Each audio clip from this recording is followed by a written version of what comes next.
அண்ணே 6 சுவை உணவு படிச்சிருக்கீங்க.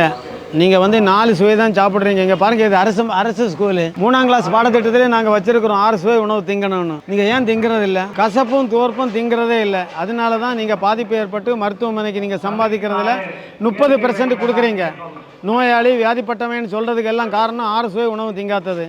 இதில் முக்கியமானது இவர் அருமையான சுவை கொண்டவர்.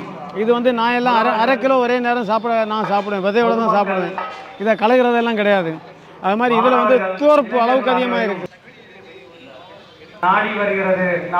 6 சுவை உணவு சாப்பிட்டீங்கன்னா நீங்கள் வந்து மருத்துவமனைக்கு போக வேண்டிய தேவையே வராது.